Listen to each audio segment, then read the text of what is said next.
Hola amigos y amigas, un placer estar con vosotros. Una aclaración o dos.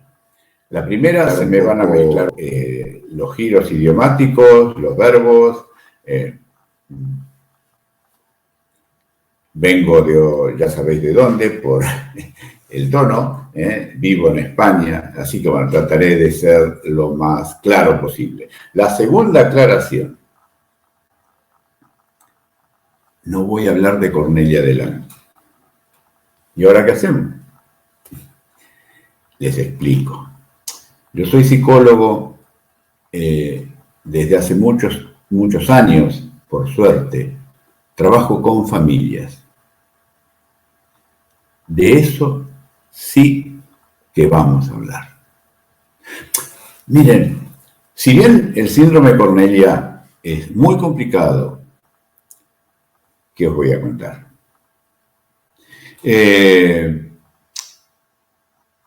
A pesar de ello, en buena parte, lo saben muy bien, por propia experiencia ustedes, que cuando ustedes están bien,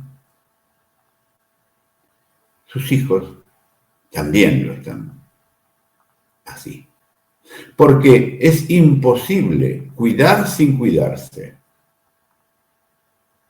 Porque en algún momento tienes que recargar batería. Y de esto se trata lo que vamos a hacer hoy.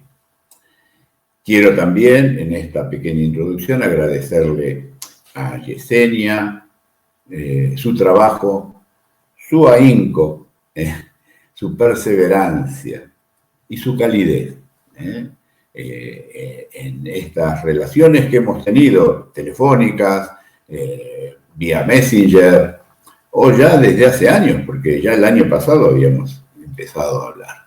Así que gracias por tu trabajo, en el bien de todas las familias. Y es un placer colaborar con vosotros. Hace una semana y media también estuvimos relacionados con las familias de Colombia, había familias de Bolivia y de Perú, de Cornelia Delano. Como ya sabéis, trabajo con varias asociaciones de síndromes de los mal llamados raros, y por eso me voy a enfocar en aquellos que son el puntal, el pedestal, para que las personas, los niños, las niñas, los jóvenes, las jóvenes con síndrome de Cornelia, estén bien. Más allá de las problemáticas que genera el síndrome, que son muchas, sin lugar a dudas. El sábado también tendremos oportunidad de conversar, lo que no quiere decir esto, que nos maneje algunos conceptos referidos a lo que es la conducta y todas las implicancias de cómo trabajarlas en el ámbito familiar. Pero fundamentalmente hoy vamos a hablar de el papá y la mamá de un niño y una niña con Cornelia Delano. Lo primero que les quiero comentar, perdón que voy a conectar el crono para que podamos, que yo no me pase de largo con el tiempo. Y ahora les explico que voy a compartir pantalla. Vais a ver como una especie de túnel del tiempo. Ahí va, desapareció el licenciado Brignani. No temáis. Parece que me ha chupado una nave espacial. No, es así el programa. Porque para compartir pantalla, aquí estamos. Hace eso que no sé por qué. Fijaos, este es el título que dimos en desarrollar hoy, hablando ya desde hace un mes más o menos, con Yesenia. Ella había visto esta temática que yo desarrollé el año pasado en Argentina con el síndrome X frágil. Este año debería haber estado también allí y en Chile con las familias de X frágil para desarrollar otras temáticas. Y bueno, este maldito virus que nos ha puesto toda la vida patas para arriba a todo el mundo, no nos ha permitido viajar. Pero bueno, nos amoldamos en lo que estamos. Bueno, vamos a comenzar. Fíjense en esta foto. Muy evidente, ¿no? Esta plantita tan pequeña, pero tan tenaz, con tanto verdor, que nace en una sequedad, en un páramo. Esa semilla, qué potencia, qué vitalidad. De esto vamos a hablar, de tu semilla, de tu vitalidad, de tu potencia. En un contexto muy complicado. Contexto complicado que es la sociedad mezquina, individualista, que cercena y que no da lugar a las personas diferentes. Pero también aquellas que provienen de la propia enfermedad, del propio síndrome, que también son un páramo. Por suerte, cada vez vamos avanzando más, vamos conociendo más. Tenéis en la página web de la Asociación Española una guía que se ha visto la luz hace relativamente poco, en el mes de noviembre. Hace muchos años que venimos bregando para que esto, los especialistas se dediquen a poner en papel y fundamentalmente para que las familias lo tengan, lo puedan manejar, lo conozcan y se lo lleven a los médicos. Con todo respeto, mire doctor, me ha llegado esto que es muy nuevo, si lo quiere se lo dejo. Porque claro, es difícil enseñarles a los médicos en su soberbia. No sé si allí pasa así, pero aquí pasa mucho. Bueno, fijaos, esta es una imagen. Y aquí tenemos otra. Les cuento de este señor, Itzhak Perlman. Es un virtuoso referente mundial del violín. Esta foto es bastante actual. Ya es un señor, nació en el 45, así que ya podéis sacar números. A los 3 años, Itzhak escuchó en la radio a un virtuoso del violín. Quedó enamorado de ese sonido y le dijo a sus padres: quiero tocar el violín. Sus padres sobrevivientes del Holocausto. Este señor es israelí. Y sus padres le dijeron, bueno, le consiguieron un violín pequeño. Y empezó a hacer un poco el rudimento de lo que iba a ser su vida profesional. Pero que se abortó, se cercenó a los 5 años. Porque a los 5 años, Perlman cayó enfermo con un ataque de poliomielitis. Y quedó tullido. Itzhak tiene una displegia, es decir, una parálisis de la cintura hacia abajo, no de la cintura para arriba. Por eso sigue tocando el violín. Con ahínco y tenacidad continuó su proyecto. Este señor, hace relativamente poco, en un concierto en Nueva York, la sala abarrotada de un selecto público, estaba brindando un concierto junto con una orquesta sinfónica. En lo mejor del desarrollo del concierto, ¡pling!, le salta una cuerda de su Stradivario. El maestro, el director de la orquesta, para la orquesta. Se gira hacia el público y le dice: estimado público, habéis sentido que al maestro Perlman se le ha roto una cuerda de su Stradivario, que no es una marca de ropa, sino de un violín exquisito. Y entonces dice: vamos a postergar el concierto porque es imposible que en lapso de breves minutos el maestro tenga que volver a reparar la cuerda, cambiarla y afinar nuevamente el Stradivarius. Esto nos llevaría casi 1 hora. Entonces suspenderemos el... Y en eso, con su arco, le toca la espalda al director de la orquesta, Perlman, y le dice: señor director, estoy listo, continuemos. El director de la orquesta lo miró con cara de extrañado. ¿cómo va a interpretar con 3 cuerdas? Y le movía la cabeza, diciendo, sí, adelante.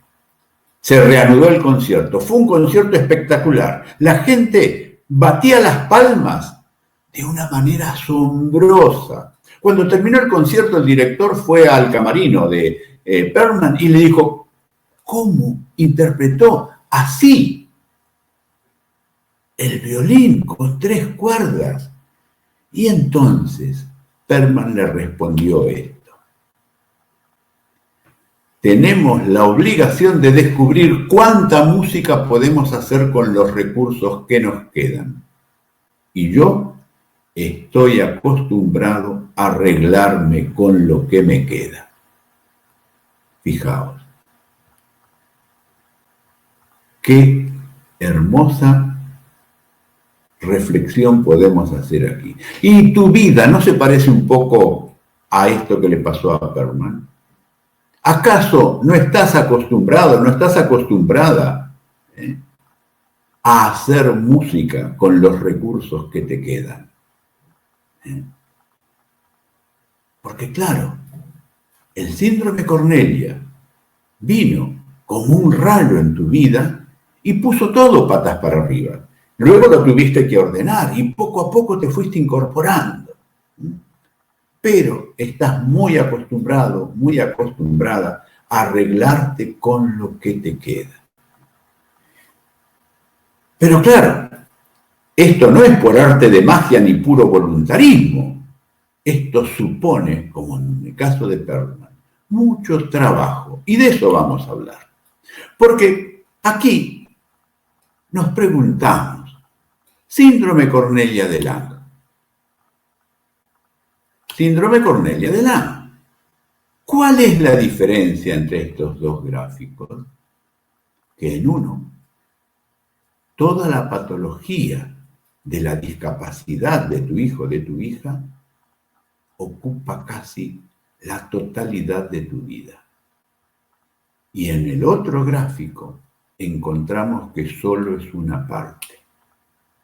Porque esta es la pregunta, ¿cómo hacer para que la adversidad que proviene de la discapacidad de tu hijo o de tu hija sea solo una parte y no casi el todo en tu vida? Esto no quiere decir que tu hijo o que tu hija no sea todo para ti.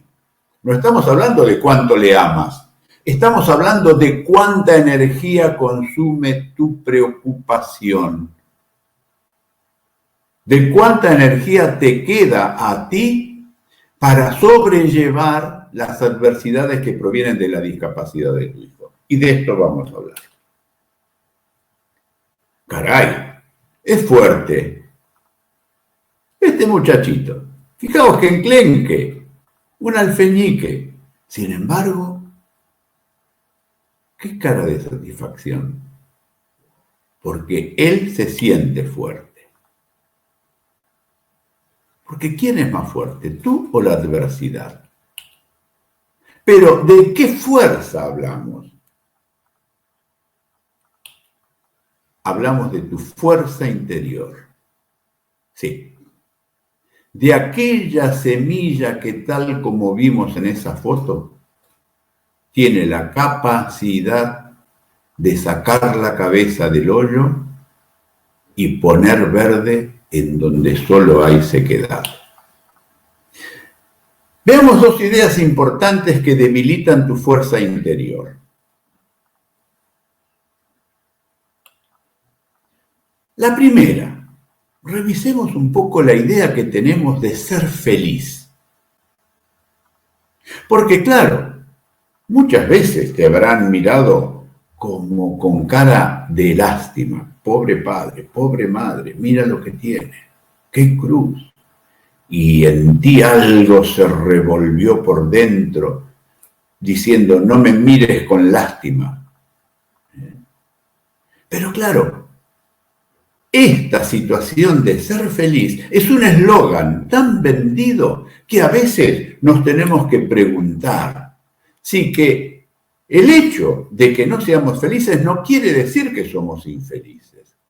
Porque todo es felicidad, todo se nos vende bajo el rubro de la felicidad. Y digo se nos vende muy deliberadamente. Digo se nos vende porque, claro, el tener a veces está visto como un signo de felicidad. Veamos un poco para revisar nuestras ideas de felicidad. Hemos sido educados en una cultura con una visión espiritual y religiosa de la vida y eso está muy bien. Pero claro, ojo, porque a veces creemos que estamos, por así decir, con todo respeto lo digo, tirados en este valle de lágrimas y que después de este valle de lágrimas tenemos un premio. Y yo reniego de esta idea, porque tenemos derecho a estar bien mientras caminamos y transitamos nuestra situación de seres humanos. Y nuestro hijo, nuestra hija con Cornelia, depende del bienestar que nosotros somos capaces de generar. Bienestar que no solamente va con lo económico, fundamental, porque quien no tiene mal puede acceder a distintas situaciones básicas y esto tiene que estar cubierto, de eso no hablamos. Hablamos del bienestar interior que después lo vamos a especificar. Pero es muy importante no tener una idea escatológica de lo que nos acontece. Yo a veces escucho, claro, que Dios nos ha puesto a prueba, con todo respeto lo digo. Un Dios que te pone a prueba, caray, más bien, es la naturaleza, es la situación que los seres humanos todavía no hemos llegado a descubrir, las que nos ponen a prueba. Y sí, tenemos la capacidad de encontrarle sentido a la lucha, al esfuerzo, al dolor y transformar esto en satisfacción. Pero bueno, no me quiero extender en esto porque sería un tema casi filosófico o teológico de cómo tenemos que ver lo que nos acontece. A veces tenemos la idea de que ha de ser algo absoluto, perfecto. Y no, en la vida no hay nada perfecto y nada absoluto, todo es relativo. Todo es relativo. Una situación de felicidad, aquello que nos hace sentir por las nubes, y después llega el lunes, y el lunes tenemos una resaca, una modorra que cuesta empezar la semana. El lunes como una imagen de volver a comenzar. O sea, en la vida de los seres humanos no hay nada absoluto. Todo es relativo y todo es finito. Bueno, algunos quisiéramos ser más finitos después de esta cuarentena. Bueno, otro concepto. Esto es muy común. Yo lo he visto mucho en las familias que tienen hijos o hijas con discapacidad. Algo no hago bien, porque todos los demás son felices. Mira a mi vecina, mira a mi vecino. Y yo, no paro de tener problemas. Esto es un error. Es un error de perspectiva.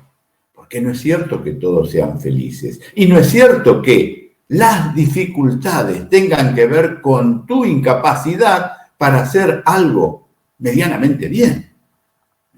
Aquí tendríamos que ver y ampliar, hay toda una charla que desarrollo sobre eso, el tema de la culpa, de los autorreproches y de la autoexigencia. Esto es un error.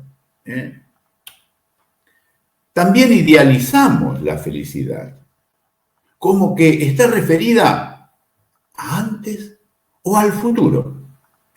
Bueno, cuando seamos felices. ¿Cómo cuando seamos felices? Es un mandato en realidad porque estás puesto en la vida para lograr bienestar y la mayor satisfacción que podamos, a pesar del pesar. Y no tiene nada que ver con el tener. Hay varias veces que vamos a ver de que este cartelito, lo puedo ocultar yo, esto no me había dado cuenta, después lo tendré que desocultar cuando cerremos. Nos viene dado con el tener la felicidad. Siempre nos venden los medios y las grandes corporaciones el tener como signo de felicidad. Esto es otro error. Entonces, realmente, ¿por qué hablamos de felicidad para hablar de adversidad? Y sí, porque el sentirnos desdichados puede significar sentirnos derrotados y entonces no tener la capacidad de esa semilla de florecer en medio del páramo. Fíjense, dos grillos que están contemplando un hermoso amanecer. Se deleitan. Oh, pero muy lento también. Bueno, nada, es una alegoría, una ironía que nos muestra un poco que la gravedad de las cosas que nos quitan felicidad depende de cómo las miramos. Y de esto vosotros sabéis mucho. ¿Qué os voy a contar? Si podéis transformar la situación que derivan del Cornelia de Lang en vuestros hijos en motivo de satisfacción. Porque si cambiamos felicidad por bienestar, la cosa cambia. Y el concepto de bienestar subjetivo percibido, porque nadie nos puede poner en la cabeza cuáles son los parámetros de felicidad a los cuales tenemos que aspirar, pero sí tenemos que aspirar al bienestar subjetivo, es decir, aquello que a mí me hace bien, que tiene que ver con la calidad de vida y no con el nivel de vida. Sin lugar a dudas, quiero dejar muy bien asentado y apuntado que las necesidades básicas de cualquier grupo familiar han de estar aseguradas, porque si no hay que comer, mal podemos hablar de calidad de vida. Primero, lo primero. Y aquí tendríamos que hablar también un poco de un concepto de discapacidad que tiene que ver con el contexto social que después haré algún apunte. Fijaos, aquí decimos, nivel de vida es cuánto dinero tengo, cuánto poder adquisitivo tengo. Calidad de vida es la diferencia que yo establezco entre mi situación real y lo que ansío o espero para lograr. Y en esto vosotros habéis ido en el desarrollo evolutivo de vuestro hijo, de vuestra hija, habéis ido adecuando expectativas respecto de lo que podía lograr tu hijo o tu hija y lo que realmente podíais esperar de él o ella. La calidad de vida también es un concepto, se dice que es un constructo, que es un concepto muy amplio, que está compuesto por muchas variables. Se habla de 7 o de 10 según los autores. No me voy a entrar ahí, pero sin lugar a dudas, que tiene que ver con una escala de valores en las cuales las necesidades básicas están, por así decir, en la base y cada vez más vamos subiendo a distintos estadios o a distintas fases, en el cual el bienestar emocional del grupo familiar es una ecuación fundamental, que también de eso también vamos a hablar un poco luego. Entonces, la calidad de vida tiene que ver entre la adecuación, el acercamiento entre lo que tú tienes y eres y entre lo que ansías, y entre lo que esperas. Y en esto radica el concepto de bienestar. Es decir, si yo ansío y tener, voy a hablar del tener, para ponerlo en un ejemplo muy gráfico. Si yo ansío tener un Mercedes-Benz con 4 no sé qué, bueno, por poner una marca de coche. Pero mi poder adquisitivo no es tal, seré un frustrado y siempre me estaré comparando con aquel que tiene aquel coche, fíjate, porque el tener. Entonces, si yo adecuo, acerco mi estado deseado a mis posibilidades reales, y no solamente, vuelvo a insistir, con lo económico o material, sino aquellas cosas que yo priorizo. Yo priorizo estar bien con mi esposa, con mis hijos, con mi entorno de amistad. Y de eso también hablaremos luego respecto a lo que nos está aconteciendo con el coronavirus. ¿Y no será que tenemos demasiada felicidad?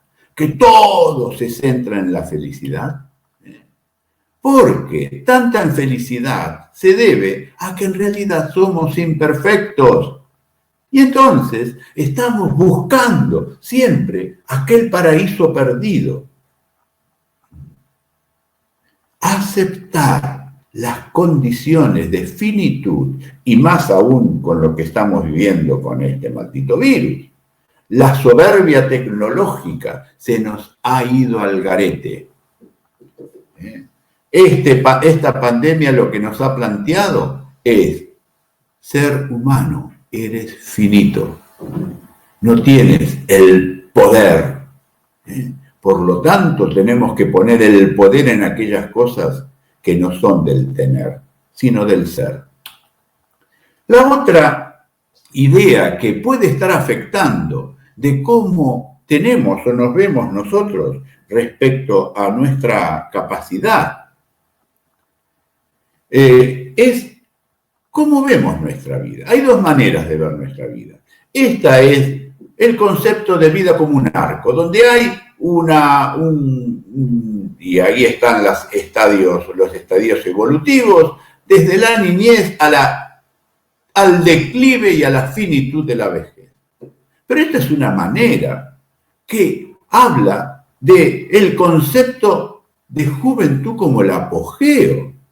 No vamos a entrar en disquisiciones, pero esta idea es una idea que la tenemos que corregir, porque hay otra manera posible que no está basado en el declive, sino en el desarrollo, en el autodesarrollo, en la construcción de un proyecto vital.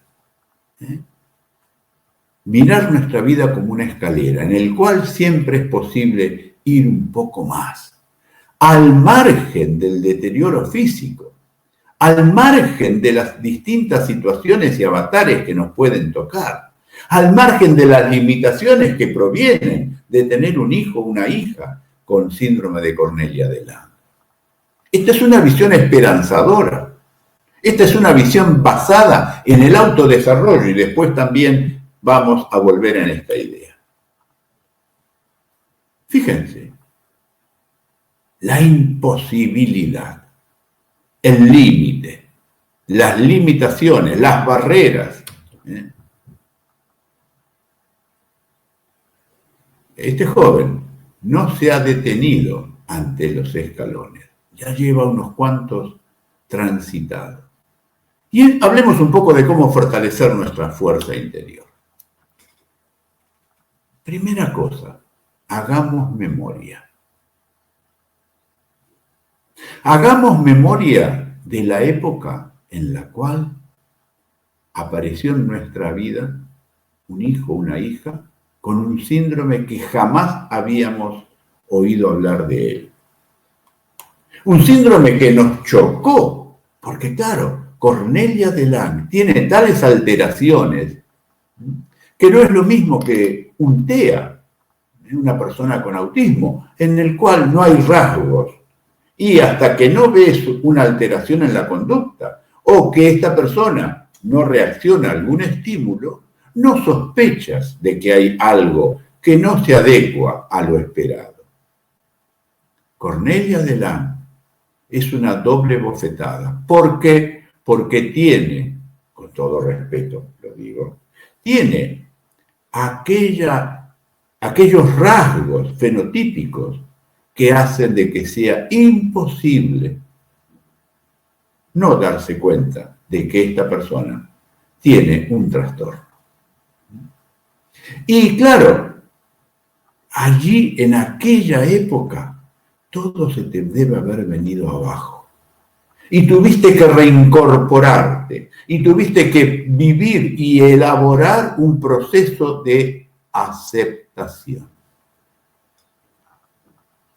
Fijaos lo que dice este hombre, Boris Cyrulnik. Vamos a volver mucho sobre él en esta charla. Las adversidades son un fango helado, un lodo negro, una escara de dolor que nos obliga a hacer una elección: someternos o superarlas.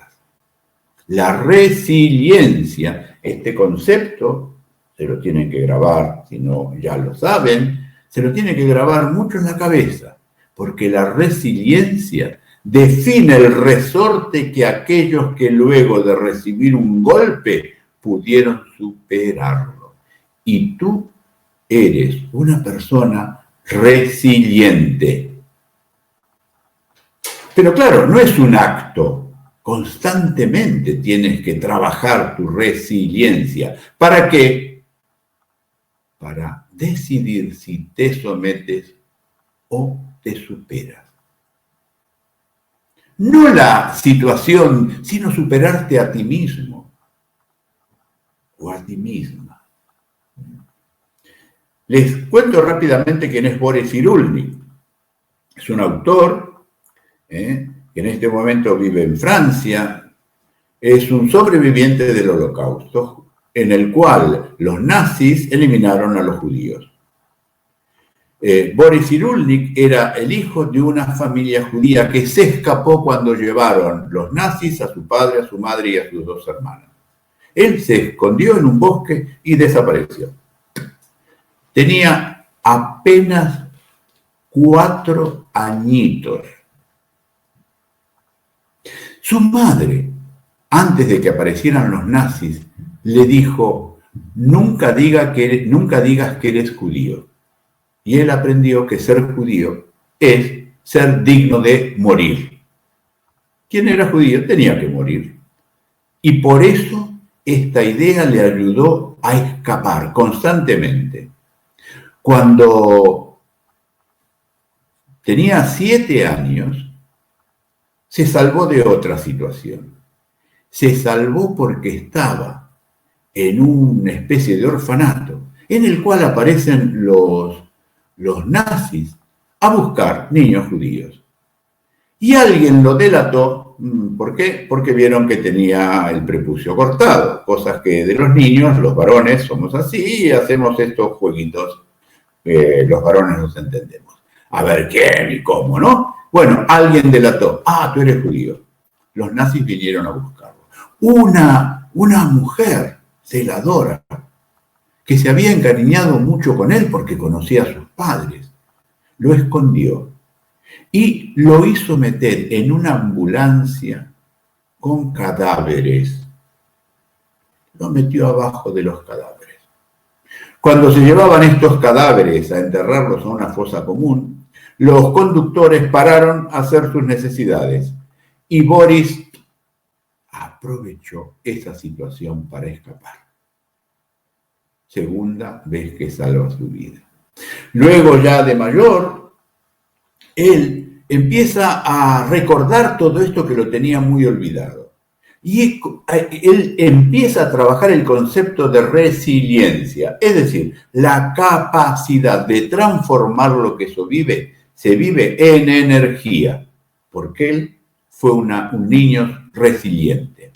Porque también si haces un poco de memoria, tú sabes muy bien que en algún momento no tenías elección, y la elección fuiste tú. Esta mujer es una mujer de la India que, teniendo un hijo con discapacidad, no encontró colegio para él, todos lo despreciaban. Y entonces dijo: cuando no tienes elección, la elección eres tú. ¿Y saben qué hizo?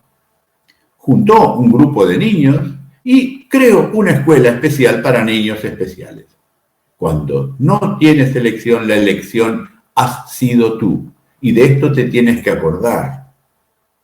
Porque a veces, cuando estamos ante una adversidad en el aquí y en el ahora, nos olvidamos de todas las que ya pasamos, y recordar las que ya pasamos es hacer memoria en tu motor, en tu semilla de resiliente. Porque el dolor es inevitable, sí, pero el sufrimiento es opcional. ¿Qué quiere decir esto? De que te puedes retorcer y tener un espíritu sumido en el sufrimiento, o vivir sobrellevando con dignidad y bienestar un dolor que es inevitable, porque nadie ha elegido lo que te ha tocado. Sí, ni nadie te lo ha mandado, es la naturaleza que es así. Y claro, la gran pregunta es ¿por qué a mí? Y esa pregunta tú la habrás respondido, y por eso eres capaz de convertir el sufrimiento en oportunidad de llevar adelante con bienestar lo que tienes. Aquí está la definición de resiliencia. Es esa fuerza interior que nos permite salir de las crisis y, de nuevo, una especie de paradoja, de contradicción en medio de un árido cemento, una flor, que es la capacidad de la persona y de los grupos de sobreponerse al dolor emocional y a situaciones adversas. Eso es resiliencia, un concepto que viene de la física, ¿no? Y que en la psicología se ha reutilizado, por así decir, y adaptado a las personas.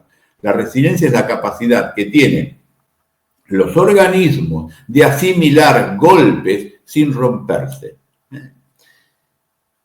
Algunos conceptos de qué supone la resiliencia. Ahí tenéis dos autores. Es sobrevivir a la adversidad mediante estrategias adaptativas positivas. Es decir, el ejemplo de Boris Cyrulnik se acordó de que si decía que era judío, eso le significaba la muerte. Hizo como si no lo fuera. Una estrategia adaptativa positiva.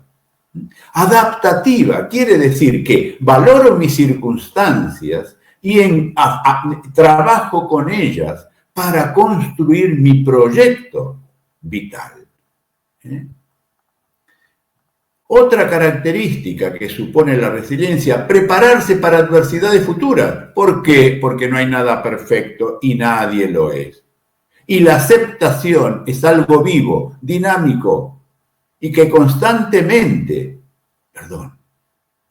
discúlpenme que me entrometa en alguna fibra íntima de este hijo o de esta hija con Cornelio delante, nunca podrás esperar que te haga abuelo o abuela.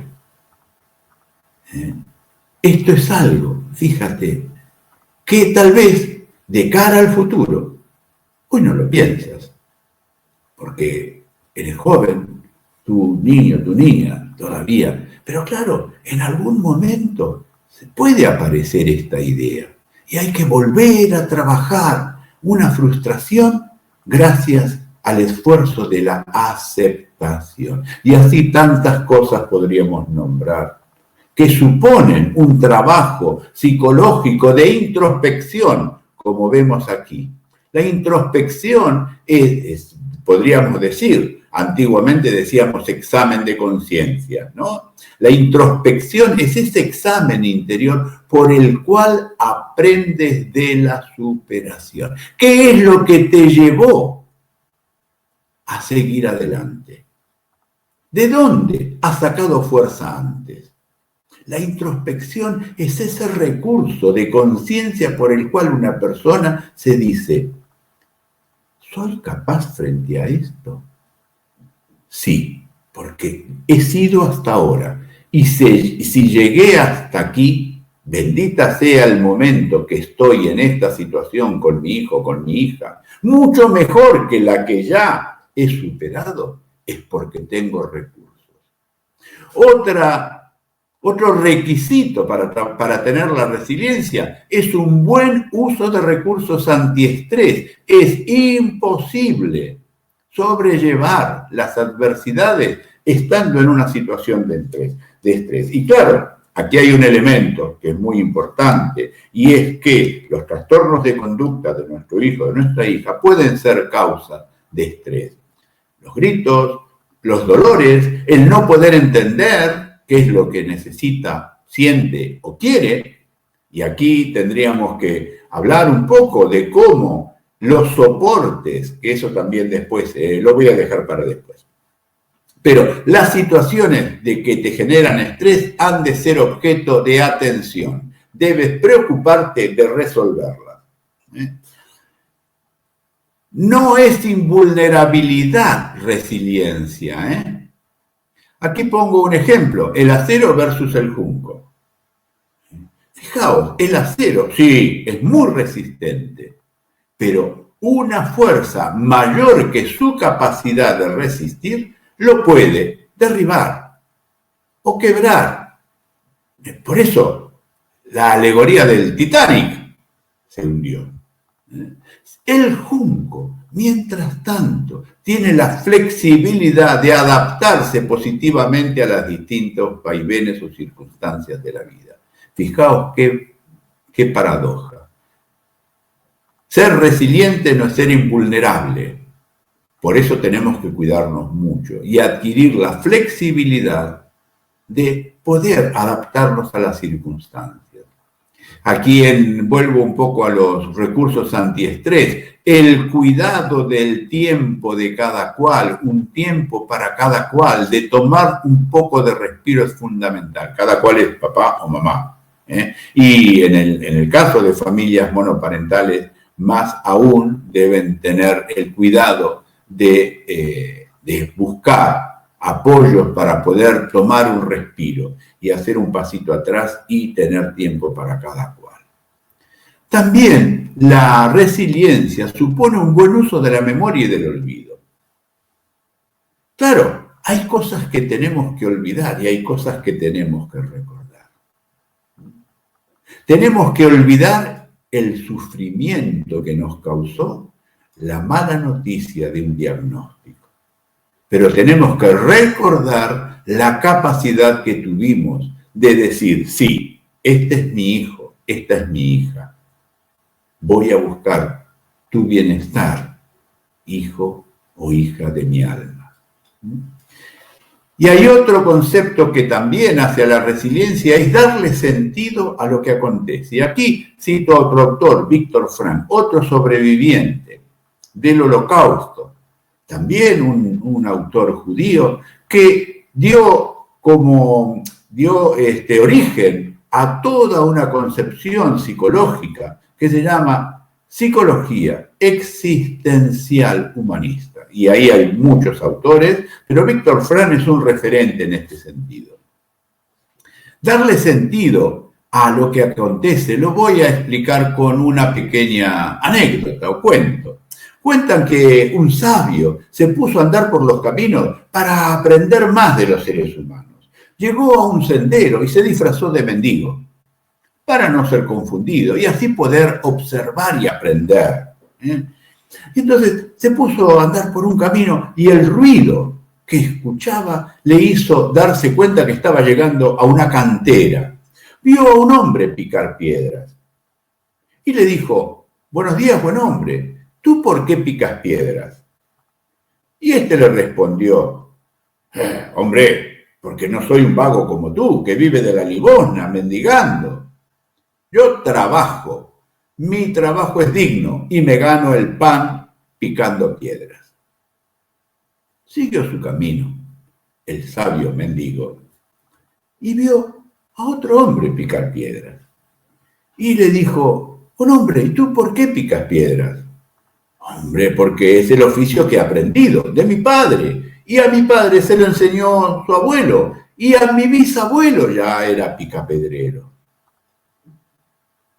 Y el sabio mendigo sacó una conclusión. Este hombre no tiene más recursos que hacer lo que le han dicho sus antecesores.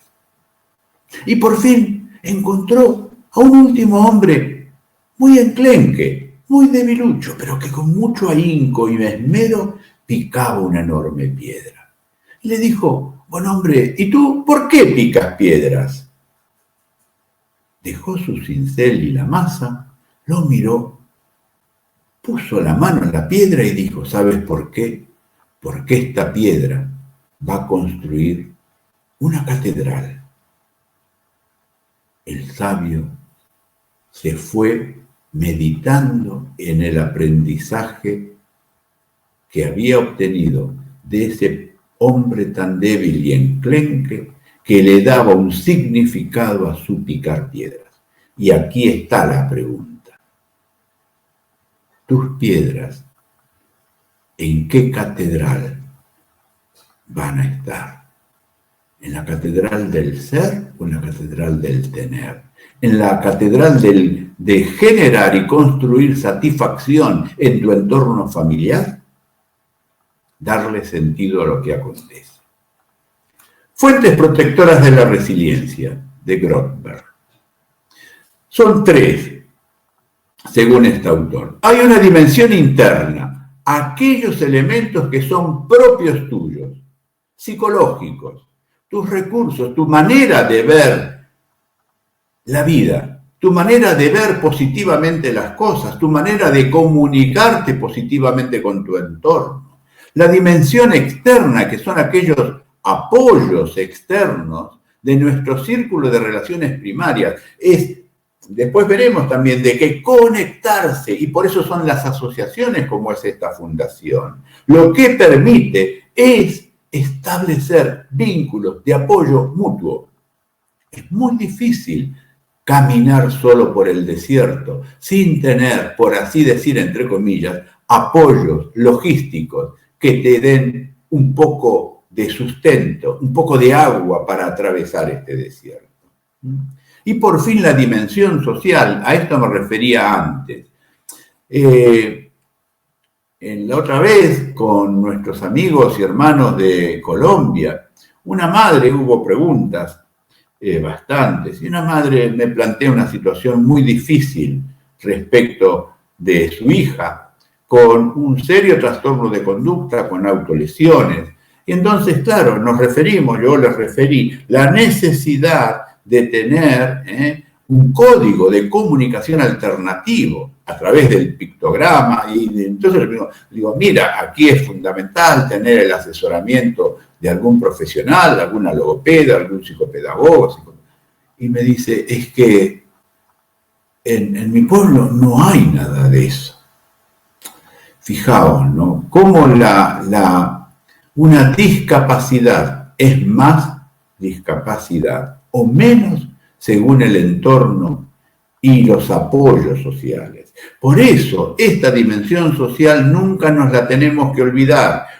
Para eso y por eso son las asociaciones que bregan y reclaman a las autoridades por la dignidad y los derechos de estas personas.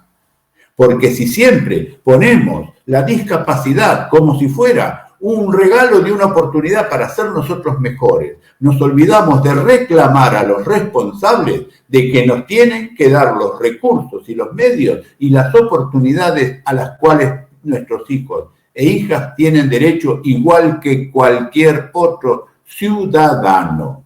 Este también es tema y harina de otro costal, pero no quiero dejar de mencionar. La resiliencia? Frases de Cyrulnik, fijaos. Atormentados por nuestros recuerdos, nos dedicamos a pulir nuestra memoria. Ahí están entre paréntesis los libros de este autor. Claro que el pasado tiene muchos rincones negros, pero pulir tu memoria es llevar luz a esos rincones oscuros. Nunca se consigue liquidar los problemas, siempre queda una huella, pero podemos darle otra vida a estos problemas, una vida más soportable y a veces incluso hermosa y con sentido. Del libro Los patitos feos, que es el clásico de Cyrulnik. Un trauma es una herida que se inscribe en nuestra historia, no un destino.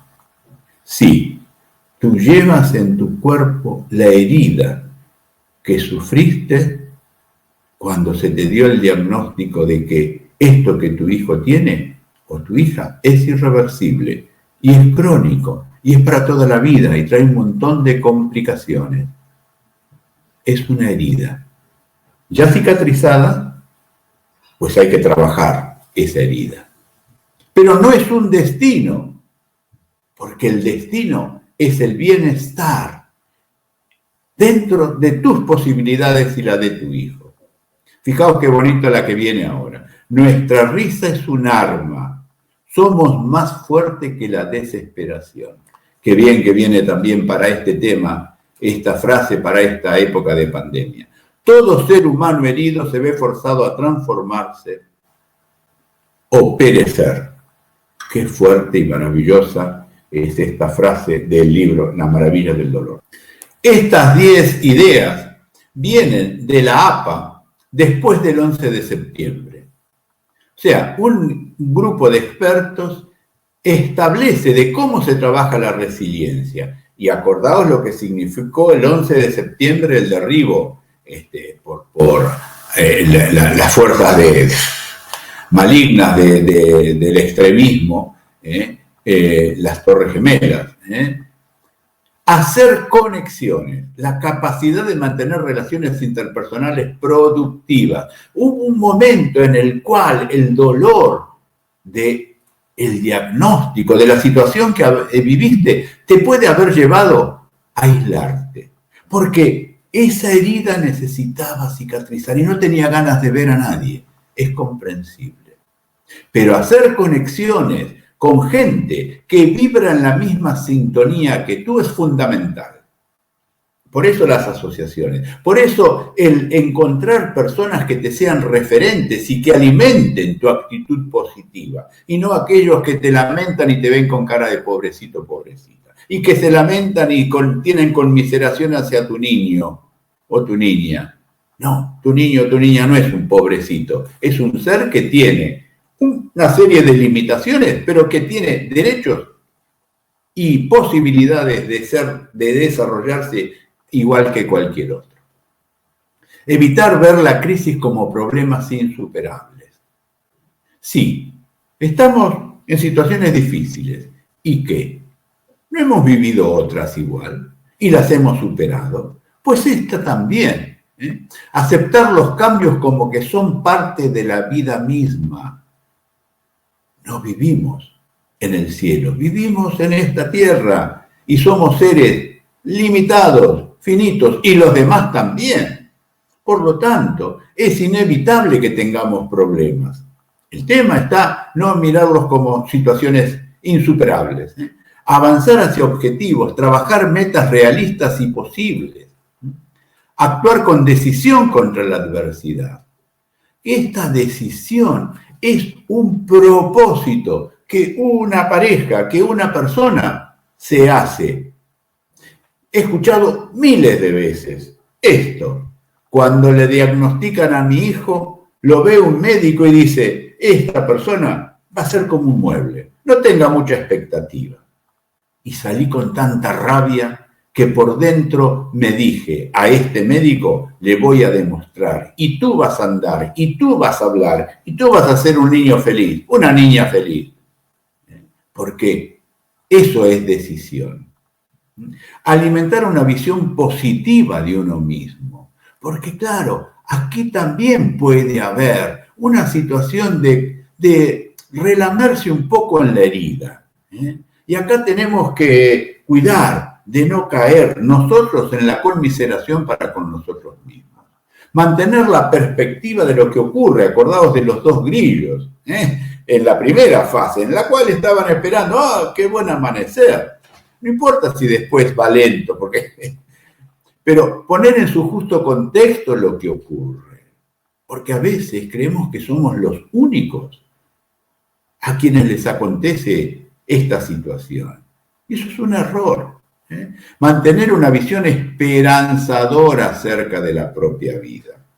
Es decir, que todo tiene una posibilidad de ir a mejor. Sí, las limitaciones y los problemas físicos de Cornelia, y lamentablemente, conozco muchas situaciones de un desenlace triste y definitivo y muy doloroso, sí, pero hoy sabemos más acerca de las prevenciones que tenemos que tener en las situaciones de Cornelia. Entonces, que esas situaciones limitantes, tristes, definitorias de fallecimientos de niños o niñas no nos quiten la esperanza. Buscar oportunidades para descubrirse a uno mismo. Un padre y una madre de un niño, de una niña con discapacidad intelectual ha de convertirse en experto en sus propias emociones. Descubrirse a sí mismo. ¿Y esto por qué me pasa? ¿Por qué me agarra esta tristeza? No le huyas, pregúntate de dónde viene, qué mensaje tiene para ti. Y cuidar y prestar atención a sus propias necesidades. ¿Cómo vamos con el tiempo? Caray, ya casi una hora. Bueno, veamos un poco unas reflexiones sobre el coronavirus. Fijaos, yo no sé si allí ha pasado esto, pero aquí hubo muchas situaciones de compras compulsivas. Y la gente agotó los stocks de papel higiénico. Yo nunca siempre me digo, ¿pero qué? ¿Por qué? Si no va a ser una diarrea universal. Sin embargo, los papeles higiénicos desaparecieron de los súper durante 15 días. Qué misterioso es el ser humano. Las situaciones de compra compulsiva, ¿por qué? Porque nos hemos debatido en la zona del miedo y el miedo busca siempre reasegurar. La irritabilidad en la convivencia diaria, porque claro, estamos encerrados y las limitaciones de disponibilidad de tiempo, disponibilidad de movimiento nos generan frustración y también en el caso de nuestros hijos puede haber pasado esto. Una zona de aprendizaje que se da a partir de preguntarse, ¿qué es esto? ¿Qué me está pasando? ¿Por qué estas emociones tan negativas?